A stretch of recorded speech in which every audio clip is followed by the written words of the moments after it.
Olá, tudo bem com você? Eu sou a Silvia. Eu sou a Elaine. E eu sou o Bruno. Eu sou o João. E nós estamos na Caminhada Podcast. Tire as suas sandálias e venha para este momento santo, onde vamos meditar sobre o Evangelho deste domingo. E este domingo é um domingo muito especial, domingo de Ramos. E o Evangelho deste domingo é Marcos 11, de 1 a 10, que vai falar da entrada de Jesus em Jerusalém. Vamos lá. Jesus e seus discípulos aproximavam-se de Jerusalém e chegaram aos arredores de Betfagé e de Betânia, perto do Monte das Oliveiras. Desse lugar, Jesus enviou 2 de seus discípulos, dizendo-lhes: Ide à aldeia que está defronte de vós, e logo ao entrardes nela, achareis preso um jumentinho, em que não montou ainda homem algum. Desprendei-o e trazei-mo. E se alguém vos perguntar: que fazeis? Dizei: o Senhor precisa dele, mas daqui a pouco devolverá. Indo, eles acharam o jumentinho atado fora, diante de uma porta, na curva do caminho. Iam-no desprendendo quando alguns dos que ali estavam perguntaram: Ei, que estás fazendo? Por que soltais o jumentinho? Responderam como Jesus lhes havia ordenado, e deixaram-no levar. Conduziram a Jesus o jumentinho, cobriram-no com seus mantos, e Jesus montou nele. Muitos estendiam seus mantos no caminho, outros cortavam ramos das árvores e espalhavam-nos pelo chão. Tanto os que precediam como os que iam atrás chamavam: Hosana, bendito que vem em nome do Senhor, bendito o reino que vai começar, o reino de Davi, nosso pai. Hosana no mais alto dos céus. Palavras da salvação. Glória a vós, Senhor. Hoje nós temos o João como um convidado ilustre na mesa. Quer abrir os comentários, João? Vamos começar. Eu estudei um pouco antes. E sabem por que ele encanta um jumentinho? Gostaria de saber. Em Zacarias 9:9 tem uma profecia falando que para as filhas de Israel parem de chorar, as filhas... Quero ver a cola. As filhas de Sião também parem de chorar. Porque eis que vem a ti o teu rei, justo e vitorioso. Ele é simples e vem montado num jumento, no potro de uma jumenta. E ele também simboliza a humildade de Jesus que tinha. Ele chega em paz a Israel. E não em um cavalo de guerra que os romanos usavam. Porque ele queria a paz, não queria a guerra. Legal, interessante. E a questão do jumentinho em si, não somente a paz, mas para dizer que Jesus veio para todos. Porque quando você vê, na época, quem usava cavalo era só a elite, só a da nata, né? Era alguns sumos sacerdotes e os romanos. Mas Jesus quis vir de jumentinho, um para cumprir a profecia de Zacarias 9:10, e outro para dizer que eu vim para salvar todos. Todos estão no plano de salvação do Pai.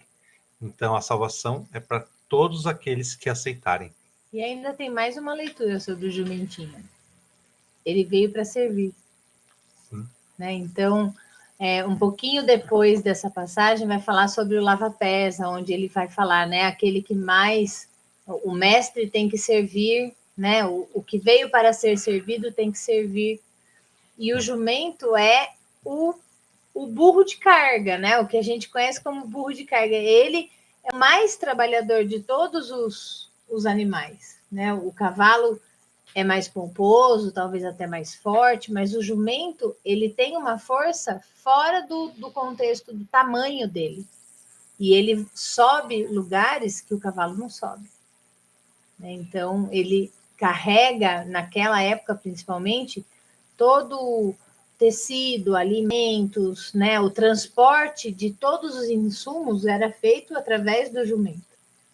E daí Jesus usa deste lugar, né, de serviço para atingir a todos e para se mostrar o rei, né, para cumprir a profecia de Zacarias. Esse texto ele tem bastante assim simbologias, né? Que nem o manto também, as palmas, todos eles têm um significado, né, Bruno? Tem sim, porque assim como Davi, quando entrou em Jerusalém, depois de proclamado rei, né, que ele tinha ganhado lá contra Golias, eles fizeram coisas semelhantes também, né? E elevaram, né? Falaram o ungido de Deus, ou Cristo, que Cristo quer dizer o ungido de Deus, tanto em grego como em hebraico. Então, eles fizeram, relatando essa parte aí que colocaram palmas, ramos, né, mantos. Por quê? Depois de 3 anos de pregação, Marcos não fala que Jesus está indo pela 3ª vez para Jerusalém. Aí a gente teria que estar lendo João. João vai relatar as 3 idas de Jesus para Jerusalém. E essa é a terceira e última dele. Então ele sobe para Jerusalém, das outras vezes ele sobe mais discreto, mais, né, mais para participar da Páscoa, não tanto para anunciar o reino, mas sim para cumprir o rito judaico. Já nessa vez não, ele já vai para anunciar o reino de Deus. O interessante disso é que a turma começa a proclamar ele como rei. Entendeu? Antes de você entrar nesse ponto, você quer falar mais alguma coisa das palmas, João? Das palmas não, mas dos mantos. Sim, que eu já... Dos mantos? Então fale. Por que eles estenderam os mantos? Tem 2 significados, que simboliza um gesto de honra a um rei recém-coroado. Isso foi feito na 2ª Reis 9:13, com Jeú, que eles entram e também estendem os mantos, simbolizando um rei recém-coroado. E também, moralmente, os mantos estendidos no chão representam a carne dos cristãos martirizados, que despojam suas vidas pelo Evangelho, e assim proclamam o senhorio de Jesus Cristo. Entendi. E aí entra exatamente no que você ia falar, né? Um rei recém-coroado. Recém-coroado, exatamente. A turma está querendo coroar, não. Durante esses 3 anos, o que ouvimos dele, o que ele falou para nós do seu reino, está na hora de proclamar rei, já passou da hora. E aí que eles tentam proclamar rei. Só que eles não entenderam a didática de Jesus. O reino dele não era aqui.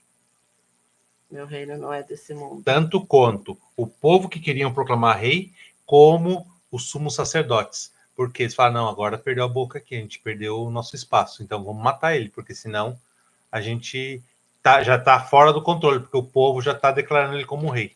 E para a gente perder o controle, falta pouco. Daí então eles decidem partir para os finalmente, podemos dizer. A gente que vive a quaresma, né? Isso é uma coisa que me chama muita atenção. Fala, nossa, num domingo proclamam ele rei, exalta, estende os mantos, das palmas, né?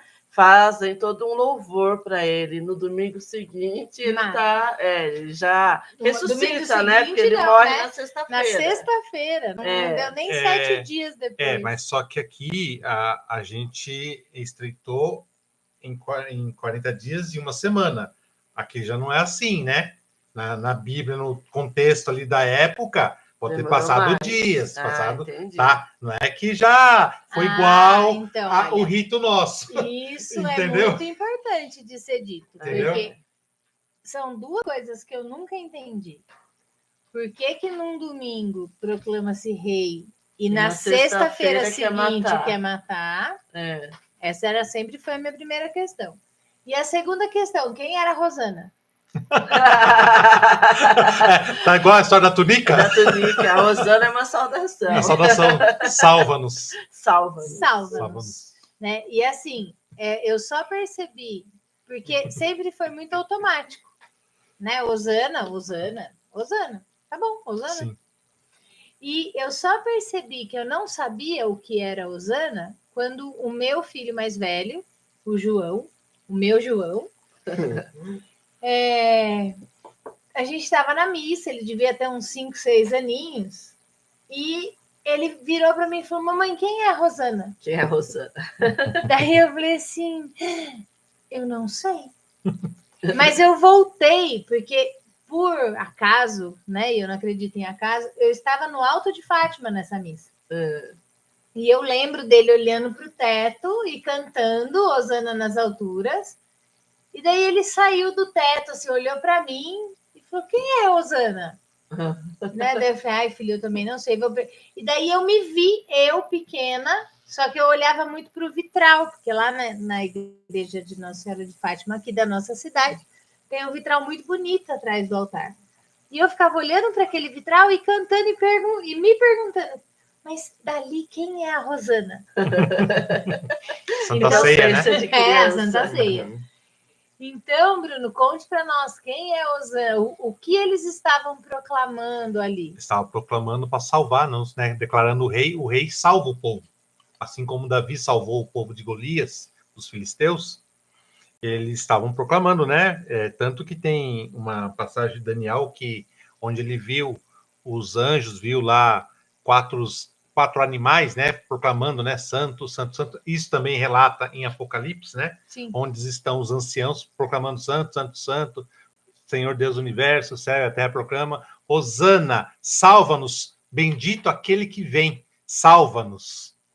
Né? Salva-nos, bendito é aquele que vem. Então, Hosana é salva-nos, salva-nos, Senhor. Tanto que a Canção Nova adotou um evento que é Hosana Brasil, salva-nos, salva-nos o Brasil. Entendi. Entendeu? Então, assim como Hosana, o amém também não foi traduzido, é isso? O amém assim seja, eu confirmo, eu aceito. Eu estou de acordo com tudo aquilo que foi proposto para mim. É como se tivesse assinado e autenticado. O amém no hebraico é amém, amém, né? Mas é o que o Bruno falou, assim, né? Seja, eu concordo. Concordo, eu aceito tudo, aceito. Tudo que foi proposto, eu aceito, eu concordo. Aí que é o importante do seu amém, né? Entendeu? Assim como você assina e você autentica um documento muito importante, você é responsável por aquilo que você assinou. Sim. Então, toda vez que a gente fala amém, a gente está nos comprometendo com aquilo que foi proposto. Entendeu? Isso aí um dia vai ser cobrado. Sim. Com certeza. Né? Daí, do Hosana, que agora perdi o foco. O Hosana é o Alvanos, e tanto que não é o calendário litúrgico nosso não é de acordo dos acontecimentos da história, porque esse evangelho é lido antes de iniciar a missa. A procissão de Ramos. Depois da missa, a gente tem o evangelho da morte, da paixão e crucificação de Jesus. A gente vai fazer um resumo da leitura da Sexta-feira Santa no próprio Domingo de Ramos. Entendi. Entendeu? Daí, nesse contexto, o que a igreja fez? Ela encaixou a Santa Ceia. Então, não quer dizer que Jesus fez a Santa Ceia e já foi para o Monte das Oliveiras para matar ele, não. Ele fez a Santa Ceia, onde ele instituiu o sacerdócio, porque aí vem um detalhe, né? Estava ouvindo hoje, falando, né? Por que Jesus instituiu o sacerdócio somente para homens? Porque na Santa Ceia só tinha homens. E a igreja leva isso fielmente. Então, por isso que não tem, já surgiu, né, a hipótese de colocar mulheres como sacerdotisas, diaconisa, todas essas coisas. Mas a igreja vendo, aprofundando mais no evangelho e há relatos históricos da época, na Santa Ceia, quando Jesus fez a última ceia ali, instituiu, né, o sacerdócio, não tinha mulheres. Então, o sacerdócio é só para homens. Ele instituiu 12 bispos. Maria Madalena não estava lá? Não. Isso aí é muito histórias de pessoas que querem tumultuar a Santa Ceia. Né? Aquele cara que fez o filme... Dan Brown. Exatamente. Ele é um deles que pinta, coloca, né, boatos que é coisa, mas não tem não tem documentos que falam que tinham mulheres na Santa Ceia. O único questionamento é assim, Maria Madalena, Marta, né, algumas mulheres estão o tempo todo ali, né? Sim. E daí naquele momento elas não estão. Não estão. Eu acho que o questionamento do João foi mais por isso, né? Sim, sim. Eu pensei no Dan Brown, juro para você.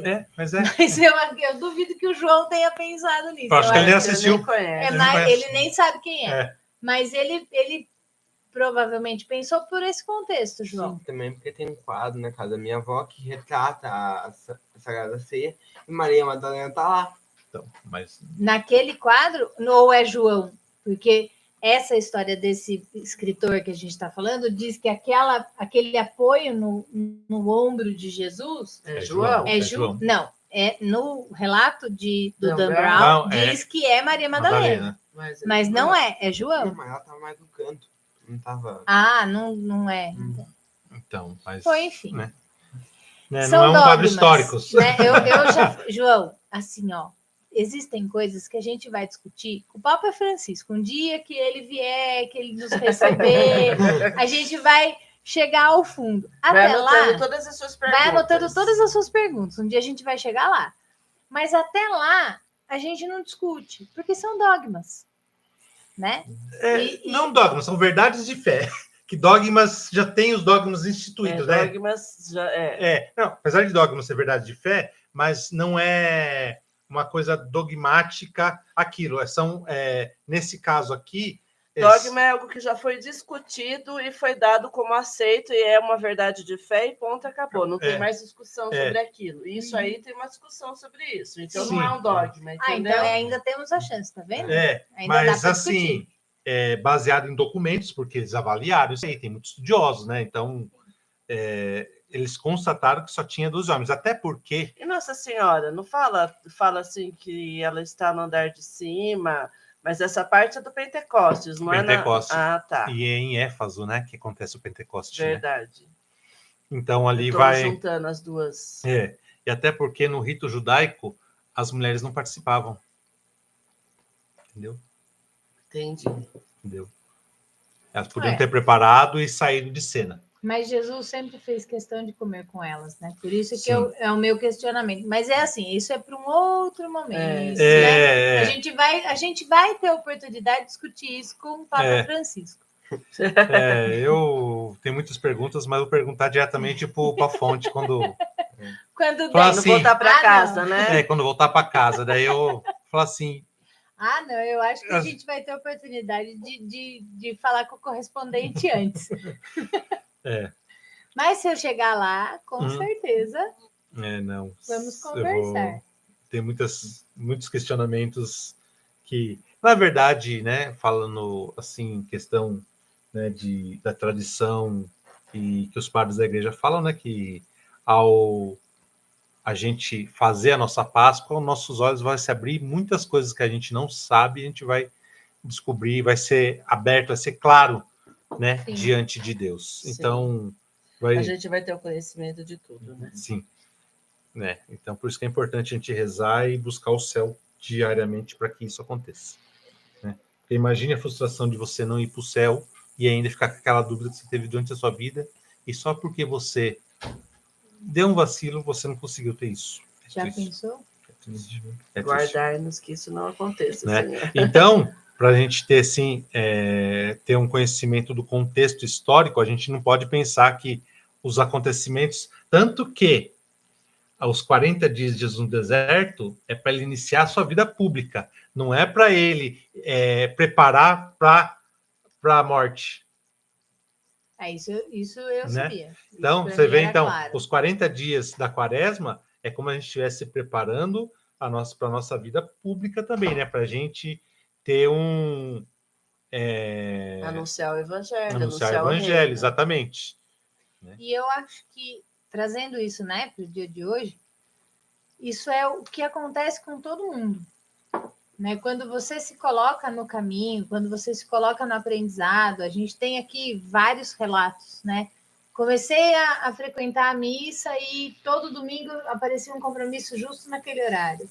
Eu falei que ia rezar o terço, e daí todo dia, naquele horário do terço, eu tinha um sono incontrolável. Então, assim, esse deserto, ele é o deserto que todo cristão passa. Sim. Né? Quando você resolve dedicar a sua vida ao evangelho, ao evangelizar, né, a tentação, né, o que acontece ali no deserto com Jesus, é exatamente o que vai acontecer com você. Sim. Qual a diferença de que ali era o diabo tentando a Deus, própria, né, a própria pessoa do Cristo. E nós somos só uma centelhazinha divina, né? Então, assim, a chance da gente cair nessa tentação é muito maior. Então, o orar e vigiar tem que ser muito maior. Sim. Até porque a gente é provado nas tentações, né? Não no momento que a gente está rezando, né? Que vai tornar a gente mais firme na fé. A nossa decisão, eu estou com sono, mas eu vou dedicar mais meia hora para minha oração, eu vou me entregar ao sono, né? Eu vou ignorar, transformar a pedra em pão, ou vou forçar a pedra a virar pão para sustentar o meu ego, o meu corpo. Entendeu? Então, isso aí é muito interessante sobre isso. Mas, então, a gente já tem um entendimento maior que tudo que a igreja celebra não foi o que aconteceu na época, mas são fatos, né, dias separados, em épocas separadas, para que a gente possa entender melhor o contexto histórico. Tanto até porque, depois desse fato acontecendo, Jesus entrando em Jerusalém e o povo querendo proclamar ele como rei, aí que os sumos sacerdotes vão ver qual era o ponto fraco dos apóstolos para tentar chantagear, que pegou Judas Iscariotes. Tentou, né, subornar ele, né, para fazer. E daí, por que Judas fez isso? Ele quis acelerar. Porque ele também acreditava que Jesus ele era um revolucionário. Exatamente. Porque ele, da tribo que ele era lá, ele era como uma pessoa que queria fazer Jesus já rei, proclamar rei e acabar com tudo, e ser porrada em todo mundo. Então, na verdade, ele não tinha intenção de matar verdadeiramente Jesus, mas queria que, através... Ele queria dar, podemos dizer, um incentivo para Jesus acelerar o seu reinado na Terra. A hora que o negócio estourasse, Jesus ia virar do avesso e descer quebrar anjo todo mundo. E acabar tudo. Só que daí ele percebeu que o reino de Deus é muito mais além do que um reinado terreno. Por isso que ele se matou. E ele depois tudo a perder. Por isso que ele se matou. Eu falei assim, meu Deus, o que eu fiz? Eu matei um Deus. Eu entreguei um Deus. Imagina o peso. Entendeu?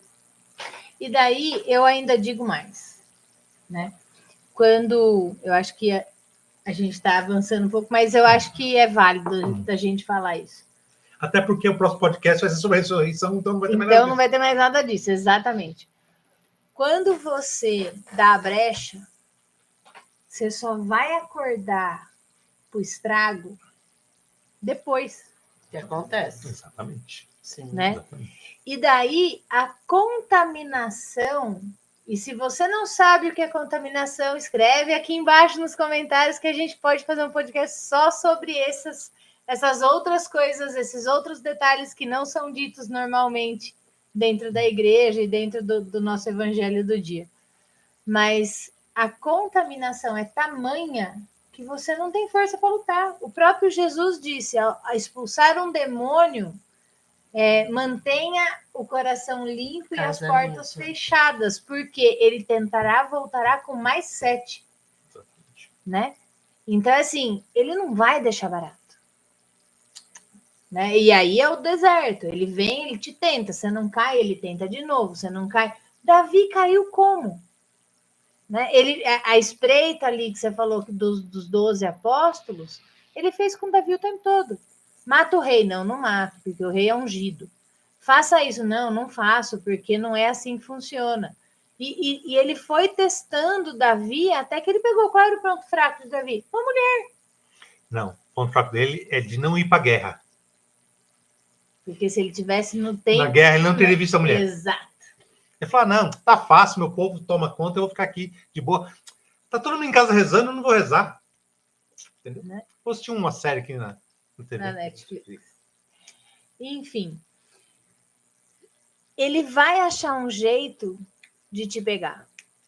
Ele sempre vai te espreitar até saber onde é o seu ponto fraco. Hoje eu estava conversando com uma amiga e a gente está falando sobre isso. Sobre como a nossa energia muda, como o semblante muda, como o corpo muda, como a fala muda, dependendo de onde você está, do ambiente que você está. Porque a contaminação acontece. E às vezes você nem sabe que isso está acontecendo. Se você não tem uma vida de jejum e oração, se você não tem uma intimidade com Deus, o negócio vai dominando, vai. A hora que você viu, você não tem como voltar. Sim. O coração contrito é salvo no último minuto. O ladrão está lá para dizer: Senhor, lembra-te de mim quando chegares ao paraíso. Ainda hoje estarás ao meu lado. Pedro? Quer dizer, se você se arrepender, sim, você será salvo. Sim. Mas como o diabo ele está aqui para matar, roubar e destruir, o que ele vai falar para você? O que você fez não tem perdão. O que você fez não tem como você voltar atrás. Né? E essa contaminação vai tomando, e daí eu posso dizer que pessoas ansiosas, pessoas depressivas, pessoas que têm um problema gigantesco que não acha saída daquele problema, é essa voz que fica na cabeça. Né? Então, assim, você vai ser mandado embora, porque aquele erro que você fez é demais. Olha, o seu casamento não tem salvação, porque o que você fez, o seu marido, a sua mulher, nunca vai te perdoar. Não, os seus filhos estão perdidos, porque como que você vai fazer isso com seus filhos? Como que você vai tirar eles dessa companhia? E aí ele vai minando você crer na misericórdia de Deus. Exato. Porque daí você vai tirando os olhos de Deus, vai acreditando nessas mentiras, porque ele é o pai da mentira, e você vai esquecendo que você tem um Deus misericordioso na sua vida, que só basta você olhar para ele, pedir ajuda, se arrepender, que a graça acontece. Quando você fala isso, também trazendo para a nossa vida, Pedro falou que ele era o próprio Cristo e Jesus falou, né? Foi o Espírito Santo que te inspirou. Sim. 5 minutos depois, ele fala: afasta-te de mim, Satanás. Então, a nossa vida é assim o tempo todo. É altos e baixos. É altos e baixos. Eu gosto muito de falar que, sabe aquele movimento do coração batendo no monitorzinho lá do hospital? A vida é assim. Uma hora você está em cima, uma hora você está embaixo. Uma hora você está em cima, uma hora você está embaixo. O que não podemos é esquecer do evangelho de algumas semanas atrás. A hora que eu estiver embaixo, eu tenho que olhar para o alto. Né? O Cristo foi crucificado para que eu possa olhar para o alto e me lembrar que Deus está ali, que Deus é misericordioso, e não ficar na fala do acusador. Sim. Né? E a hora que eu estiver no alto, que eu também não seja orgulhoso, que eu também não seja cheio de ego, né? E que eu possa usar desse lugar de privilégio para ajudar outras pessoas. Porque quanto mais eu tiver, mais eu posso fazer pelo povo de Deus. Possa ter a humildade de olhar para quem está lá embaixo e erguer. Lá embaixo e erguer. Né? Que é o intuito do Yeshua. Deus salva. Yeshua, Deus salva. Deus salva. Voltando uns assuntos atrás, a da tentação, né? Esse mês eu senti isso, né? Eu escutava muito uma música, que eu sou movido à música. Daí eu tava escutando uma música, a gente no grupo de oração, estavam falando, né? Ela tava falando da escola dela, e que essa música cantou na escola dela. E eu falei assim, tá, uma música cantou na escola dela, normal. E ela falou assim, só que falava mal da senhora. E eu não sabia qual música que era. Daí, ó, outra amiga vai lá e fala, é tal, não vou falar o nome da música. Uhum. Ela falou, é. E eu falei, putz, eu não escuto. Daí eu fui pegar a tradução e, pô... Daí, até hoje, que eu me arrependi de escutar essa música, já até tirei minha playlist. Eu escuto, passo na minha cabeça ainda, falo, nossa, lembra dessa música, e é um demônio falando isso. Mas e o que você aprendeu com tudo isso? O que a mãe falou para você outro dia? Pega som das músicas de inglês. Quando você pega uma música em outra língua, você sempre olha a tradução dela e veja o que fala para você adicionar na sua playlist ou não. Sempre. O perigo da música, porque o ritmo dela toca profundamente nós, né? Então, dependendo da melodia e isso do é ritmo... proposital. Não, sim. Tem estudo sobre isso, né? Que a batida daquela música faz você sentir uma falsa paz, para eles implantarem a ideologia que eles querem. Por isso que é interessante sempre você analisar a música friamente, porque se você tem princípios e valores na sua vida, você não pode deixar que qualquer coisa entra para você, né? Porque aquilo acaba, muitas vezes, fazendo um estrago grande, principalmente a música. Sim. Né? Tem profissionais em neurolinguística que eles falam que faz um estrago na mente da gente, determinados ritmos, que muitas vezes tem ritmos que é usado até em seitas. E eles implantam essas batidas para que você cultue outros deuses inconscientemente. Na minha adolescência, você está com quantos anos, João? Estou com 13, fazendo 13. sexta-feira. Eu tinha um pouquinho mais, eu tinha uns 15, 16. Eu ouvia pela primeira vez falar sobre mensagem subliminar, sobre contaminação, sobre isso que a gente está falando aqui por alto. E eu pensava assim, besteira. 30 anos depois, quer dizer, esse ano eu faço 46. Eu tenho certeza, eu consigo te mostrar aonde a contaminação entra, como as mensagens subliminares funcionam. E é assim mesmo, né? Como o seu pai falou. Faz um estrago violento. Porque é um ritmo que você não controla. Você vai escutando, o pé começa a bater. Por mais que você não queira dançar, daqui a pouco você está batendo o pé no ritmo daquela... Sim. Então, assim, o seu corpo é feito de 70% a 80% de água. Você já jogou uma pedrinha num lago? Sim. O que acontece quando a pedra bate no lago? De vez em quando ela pula. Não, e daí, depois que ela afunda, ela faz o quê? É uma onda. Cria ondas. Uma frequência. Então, lá no consultório, eu uso frequências de cura. Essas frequências vão alinhando e existem. O canto gregoriano tem essa frequência. Sim. Ele vai alinhando e vai pegando aquela célula que está defeituosa, mais ou menos, para você entender, fazer uma imagem aí na sua cabeça, e vai arrumando essa célula. Isso em frequência, tá? Essas músicas têm uma frequência que vão deturpando essa energia. Então, é o que a gente falou. Pedro estava ali ao lado de Jesus, uma hora ele falou movido pelo Espírito Santo, uma hora ele falou movido pelo diabo, mas ele nunca se afastou do Espírito Santo. Ele sempre se manteve em oração, em jejum, ele sempre teve um coração contrito.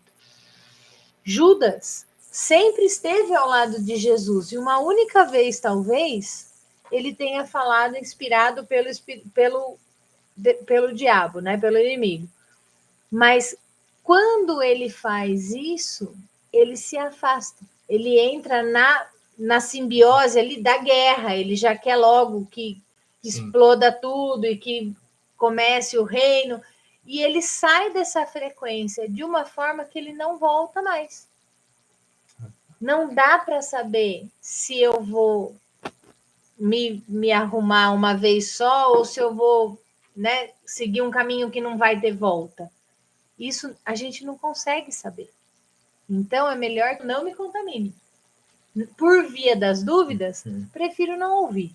Exatamente. Você não sabe, né? Se vai ter retorno.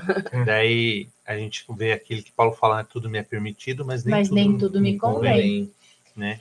E eu te digo mais, quanto mais você estiver em oração, quanto mais você estiver em jejum, quanto mais você vai melhorando essa sua frequência, menos você consegue ficar exposto a essa frequência baixa. Incomoda. Incomoda. Muito. Muito. Né? Voltando para a questão do ritmo, né, amor? Que o meu pai estava falando. O ritmo dessa música que eu tô falando é muito calmo. Não parece que é uma música que tá falando mal, Nossa Senhora, da igreja. E o ritmo leva você a uma paz.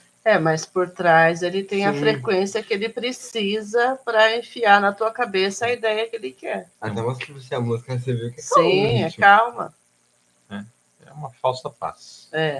Uma falsa Mas paz. tudo camuflado. Por quê? Porque o inimigo, ele trabalha assim, ele trabalha no escuro, no escondido. Porque se ele se mostrar muitas claras, né, você vê e aí você se espanta. A gente sabe de uma história que uma vez uma senhora foi fazer uma oração numa casa e o objeto que estava contaminado era um anjo. Era uma imagem de um anjo. Então, assim, não dá para saber o que é ou o que não é, né? O que você tem que sempre tomar cuidado, se preocupar e tentar entender é aonde aquilo vai te levar. Jesus tem que entrar com você na escola, na balada, na igreja, no futebol, em qualquer lugar. E daí, quando você estiver naquele lugar, olhe em volta e se pergunte: eu tenho coragem de entrar com Jesus aqui?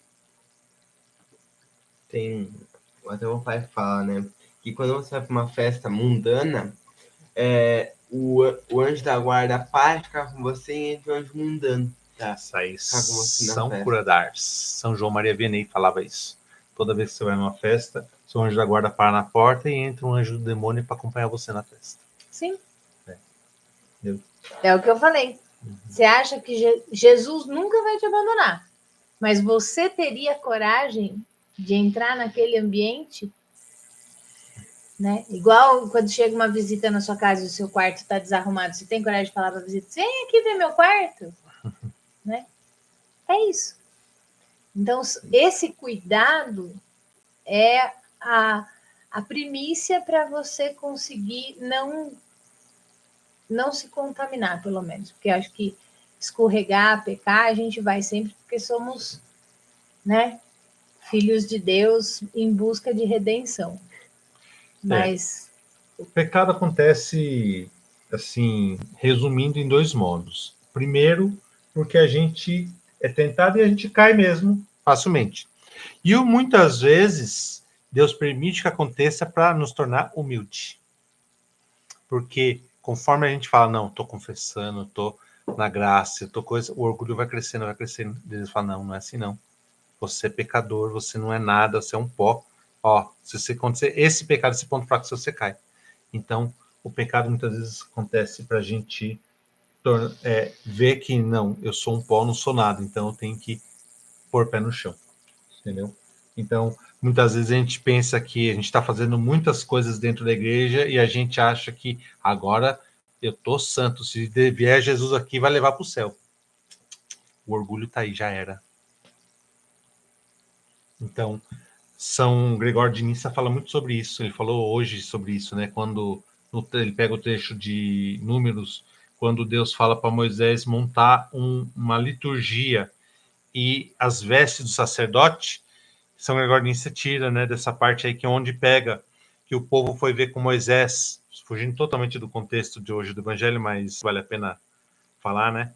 Que o povo questiona Moisés: por que só você é santo? Por que só você fala com Deus e nós não? O que você tem diferente de nós? Nós também somos sacerdote porque nós queremos ser sacerdote. E daí o próprio Deus fala para eles: quem escolhe para ser sacerdote, quem é e quem não é, sou eu, não é vocês. Essa é uma graça que eu dou a vocês. E se eu não dou, é porque não é para ser.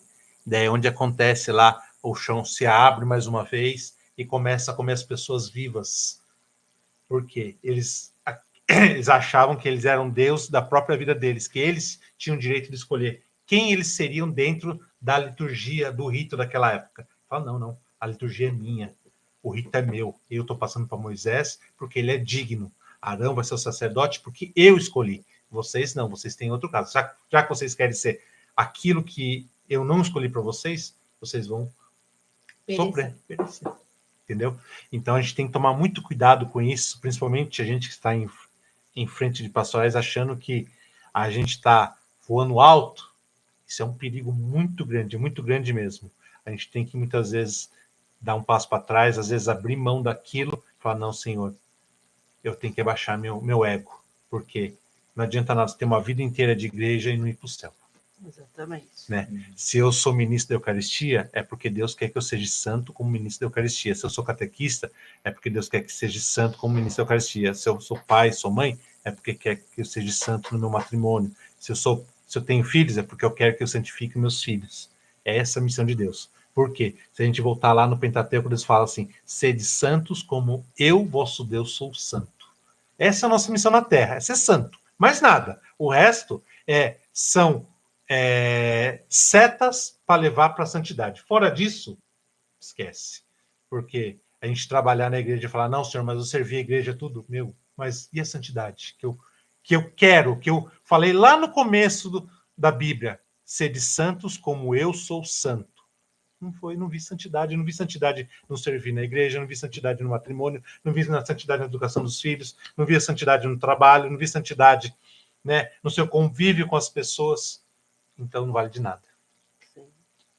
É isso que Deus quer.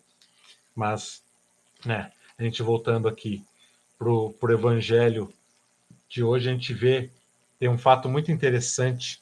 Aqui em Marcos, ele fala muito resumido, mas se você pegar Mateus e Lucas, que é nos anos A e C do tempo litúrgico, a gente vai ver que é mais detalhado, porque Marcos, ele tem pressa de anunciar o reino de Deus. A gente vê que é tudo superficial. Ele é muito prático, né? Muito prático. E ele também escrevia direcionado para os leigos, não é? Não, na verdade, Marcos foi um discípulo de Pedro. Tá? Foi o primeiro evangelho escrito, Marcos. Então, Pedro falou para Marcos como aconteceu, na visão de Pedro. Daí a gente vai ver que Mateus e Lucas pegam o evangelho de Marcos, só que eles enriquecem mais, né, com detalhes. Lucas não viveu. Lucas foi discípulo de Paulo. Entendeu? Mas Lucas Mateus, né? Viveu um tempo com Maria. Então ele pega um pouco de relato de Maria, tanto que o Lucas é um dos evangelhos que falam mais de Maria, né? O Magnífica, né? A Anunciação, a genealogia de Maria, e Mateus fala mais de José, né? A genealogia de Jesus por José. Então, mas a gente vê Marcos, assim, é mais resumido, né? Tem tanto que o evangelho de Marcos começa com São João Batista sendo precursor do reino de Deus. Já o evangelho de Mateus fala a genealogia, Lucas também, né? Desde o início. Mas a gente vai ver nos evangelhos sinóticos de Mateus e Lucas que você vê Jesus no meio do povo, mas faltam pessoas ali que não estão junto com Jesus na época, Jesus subindo para Jerusalém.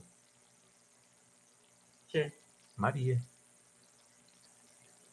E isso serve de exemplo para nós que, quando está em festa, estava todo mundo com Jesus, mas aos pés da cruz só estava Maria e o discípulo amado. Entendeu? Isso que a gente tem que pôr em mente. No oba-oba, todo mundo quer ficar, né? Nas câmeras, né? Para ganhar o glamour, todo mundo quer ficar. Mas lá, na cruz, quando ele é ridicularizado pelos nossos pecados, quem estava lá? Maria. É esse exemplo que a gente tem que seguir, né? Então, quando tem muito holofote, pá, menos. O importante é ele que cresça, menos eu. Mas quando eu precisar ali na oração, na adoração, né? Muitas vezes ali na humilhação do servir a Cristo, Maria estava lá, aos pés da cruz. Isso é o exemplo que a gente tem que ter. Exemplo, São Felipe né, que não queriam que escrevesse um livro dele. Daí escreveram contra a vontade dele. Escrever contra a vontade dele, mas muitas vezes ele se dava de louco, né? Fazia de doido, maluco, porque ele fala, não, que importa é que ele cresça e eu diminua. Eu não sou nada. Eu não quero que conte história de mim, eu quero que conte história de Deus, Jesus, Exatamente. do meu Salvador, não de mim. Eu não sou nada. E é isso que é o problema da igreja hoje. Todo mundo quer ser alguma coisa. Todo mundo quer estar lá no domingo de Ramos, né? Lá, Rosana, oba, vamos lá, vamos derrubar tudo, vamos meter o pé em tudo, que agora nós vamos mandar nessa bagaça. E não é isso. Maria não. Quietinha no canto dela. Para que na hora lá da humilhação, da cruz, estava lá. Meu Senhor e meu Deus. Sangue do meu sangue, carne da minha carne. Exatamente. Exatamente. É esse exemplo que a gente tem que seguir. É isso que eu vejo. Quando eu leio esse evangelho, eu vejo isso. Meu Deus. Eu não posso estar no meio desse povo proclamando o teu reinado aqui na terra, não. Eu tenho que estar lá na cruz, porque foi lá que iniciou toda a história de salvação. Foi lá que a salvação aconteceu. E é lá que eu tenho que estar, ao pé da cruz. E estar ao pé da cruz é o quê? Sacrifício, é dor.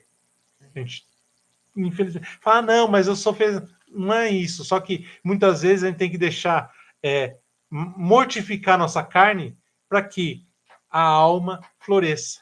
E aí você começa a ver que o seu ministério vai crescer, você vai ver que o seu espírito quer buscar a santidade, e aí você vai ver que o caminho que você está trilhando é mais certo. É a humilhação. Santa Teresinha do Menino Jesus sempre falava assim, eu prefiro o último lugar, porque lá ninguém briga por ele. Sim. E sempre ter o olhar voltado para a reconstrução do templo, né? Exatamente. Porque assim, ali é o ápice. Ele morreu pelos meus pecados, mas ele deixou o caminho, a única verdade, tudo aquilo que eu devo seguir, para que 3 dias depois eu não tenha mais o sofrimento, eu não tenha mais a dor, eu não tenha mais a morte, eu só tenha a casa do Pai. Sim. Né? Sim. Então, é ter essa certeza, né, de que a dor, ela é inerente. É passageira. O sofrimento é uma escolha. Ele não abriu a boca, ele não reclamou. Você não vê Nossa Senhora reclamando, né? Você vê ali Verônica, as mulheres, Madalena, né? Nossa Senhora quietinha. Cirineu querendo fugir de carregar tudo junto com ele. Todo mundo ali tem a sua história. Nossa Senhora seguiu calada. E ele também. A gente vê, né, que muitas vezes, né, a gente escuta uma coisa atravessada, né, a vontade da gente é falar, a gente lembra de Nossa Senhora, cala a boca, fica quieto. Silêncio de São José. Fica quieto. Na hora certa eu vou falar, a hora que é eu que vou falar, não é você que vai falar, né? Esse tipo de humilhação e mortificação, né? Porque muitas vezes a gente tem vontade de falar aquilo, né? Resolver aquilo da nossa própria vontade, e Jesus fala no Evangelho, né? Quando levar aos tribunais, não fale nada, que é o Espírito Santo falar para vocês. Uhum. Então, se o Espírito Santo não tocar, fique quieto, cala a boca. Senão vai dar ruim, vai complicar mais ainda a sua vida. Então, é isso, né? Quando, assim, que eu vejo, toda vez que todo ano que passa nessa época, e parece esse Evangelho, Jesus indo para Jerusalém, eu falo assim, aonde que eu estou nesse contexto de história? Eu estou no oba-oba, né? Falando, não, agora vai quebrar tudo e vai mudar, ou eu me escondo para que quando for humilhado lá, fala, não, Senhor, estou aqui com o Senhor.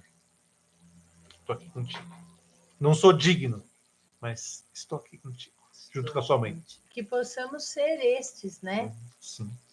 Que nesse final de semana a gente possa seguir a proclamação dos ramos, que a gente possa proclamar Hosana, né? Sabendo que é o Salva-me, e não exatamente. Se perguntando quem é a Rosana que vive no céu. Tem um fato interessante, falando de Hosana, que estava escutando esse dia, o padre Christian Shankar falou assim, que na época do seminário dele, ele estava dando um curso bíblico para uma comunidade lá, e chegou uma menina com o pai dela e falou assim, ó, eu vou provar na igreja, vou provar na sua Bíblia que Jesus era casado. Eu vou provar na sua Bíblia, está escrito aí que Jesus era casado. Ele falou, verdade? Eu falei, então prova. Ele pegou um trecho lá, e daí repartiram suas túnicas entre os sacerdotes. Aí, tá vendo? A túnica era a esposa de Jesus. Daí ele falou, é túnica, anta. Você sabe o que é túnica? Não, É era roupa. a roupa de Jesus. A veste da época. Ah, achava que a túnica era a esposa de Jesus. Tem que o acento ali errado.